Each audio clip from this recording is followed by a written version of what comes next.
Here is the headline on a story the New York Times published Thursday night about Bernie Sanders and the Soviet Union. You know the context here. Sanders' prospective general election opponent, Donald Trump, was privately pursuing a real estate project in Moscow during the 2016 campaign cycle while publicly speaking in flattering terms about Russian President Vladimir Putin. His top advisors attended a meeting that was pitched to them as an expression of the Russian government's support for the campaign, and he benefited from the Russian hack and release of democratic emails while advocating for Russia-friendly policy positions on NATO and Ukraine. His campaign manager shared internal data with a Soviet-born business partner who was later described by the Department of Justice as having active ties to Russian intelligence, and his national security advisor resigned after lying to the FBI about efforts to de-escalate tensions with Russia over sanctions during the presidential transition. Eventually Trump was impeached in part for pressuring Ukraine's new president to announce an investigation into whether Ukraine had framed Russia for the hack of the democratic emails. In sum, the incumbent president of the United States has been used as a tool by the Russian government. And now, there's evidence that maybe Bernie Sanders has too? That's the gist. The Times piece describes itself as an exclusive look at documents that depict the Soviet effort to exploit Mr. Sanders's anti-war agenda for their own propaganda purposes.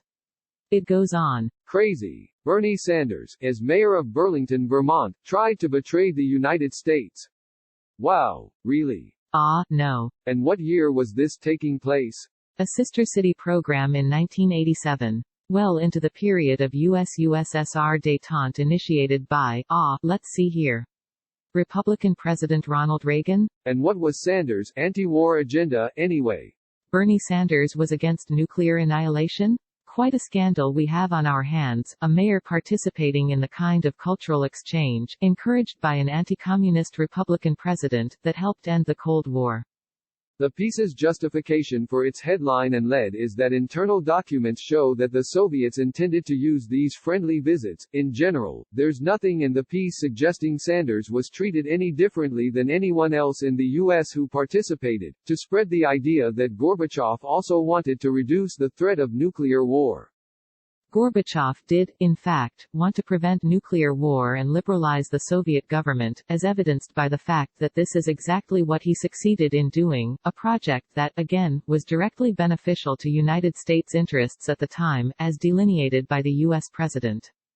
Participating in Ronald Reagan's successful effort to avoid nuclear war, is that the same as using the power of the presidency to reward and encourage personal favors from a leader like Putin who pursues the destruction of democratic and human rights regimes through theft, bribery, extrajudicial and ethno-nationalist violence, and disinformation? Is the candidate who joined in the national project of de-escalating tensions with a country many Americans then still considered the enemy by taking a visiting delegation on a pilgrimage to the ice cream maker Ben & Jerry's, among other things, basically on the same footing as the president who profited politically from covert operations against his own country? No, but the Times institutionally doesn't believe that things like proportion or context are its job to worry about, so now the rest of us have to deal with it, possibly for the next 8 months or 8 years. For more analysis of the Democratic race, listen to this week's Political Gabfest.